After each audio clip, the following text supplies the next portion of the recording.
নতুন পরিকল্পনা বাস্তবায়ন করবে এবং তার একটা পরিকল্পনা আছে এবং ওইগুলি নিয়ে আমার ভাবনা যে বিএনপি আসলে দেশের মঙ্গল হবে, ভালো হবে।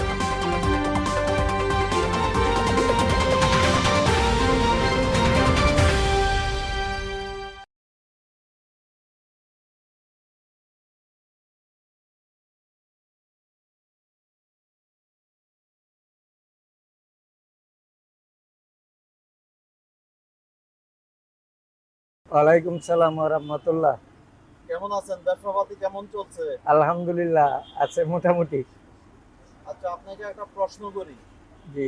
এই যে সামনে নির্বাচন, জি। নির্বাচনে এই যে বিএনপি জি। নতুন ইশতেহার ঘোষণা করছে, জি। সেই ইশতেহারে আছে রাষ্ট্রপতির ক্ষমতা তারা ক্ষমতায় আসলে 10 বছর করবে এবং উপরাষ্ট্রপতি একটা পদ সৃষ্টি করবে এবং কৃষক কার্ড, ফ্যামিলি কার্ড, এরকম আরো নানানবিধ ইশতেহারে ঘোষণা করা হয়েছে।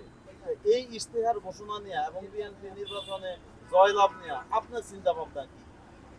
বিএনপি এখন যে একটি দফা কর্মসূচি ঘোষণা করছে তার মধ্যে কৃষক কার্ড, ফ্যামিলি কার্ড, আবার এই যে মহিলাদের কর্মসংস্থান, বেকারদের নতুন করে মানে তাদেরকে কর্মসংস্থানের জন্য প্রবাসী কল্যাণ বিভিন্ন সুবিধার যে দিছে, এতে আমি মনে করি দেশ অনেক উন্নত এবং অগ্রগামী হবে যদি বিএনপি ক্ষমতা আসে এবং ভবিষ্যতে আরো ভালো হবে এবং সুন্দরভাবে রাষ্ট্র পরিচালনা করতে পারবে। এবং বর্তমানে যে অবস্থা, এর থেকে একমাত্র নির্বাচনের বিকল্প নাই। নির্বাচন হইলে বর্তমান সরকারের মেয়াদ শেষ হওয়ার পর বিএনপি সরকার গঠন করলে ভবিষ্যতে দেশ অনেক উন্নত হবে এবং শান্তি শৃঙ্খলা সবকিছুর উপরেই তারা দিবে।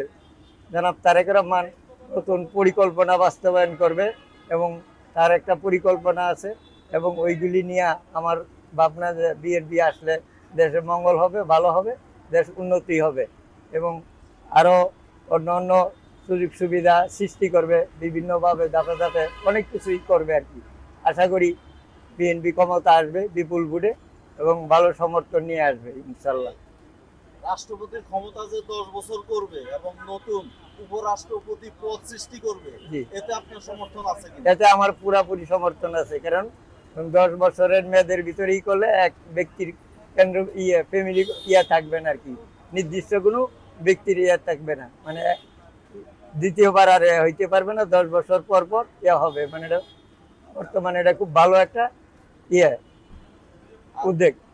উপরাষ্ট্রপতির যে পদ সৃষ্টি করবে, এই পদ সৃষ্টি হলে আমাদের কি কি সুবিধা হইতে পারে বলে আপনি মনে করেন? এটা ভালো সুবিধা হবে, কারণ একক থাকতেছে না। উপরাষ্ট্রপতি হইলে রাষ্ট্রপতির ক্ষমতার ভারসাম্য হবে এবং এটার মাধ্যমে একটা ব্যালেন্স হবে আর কি।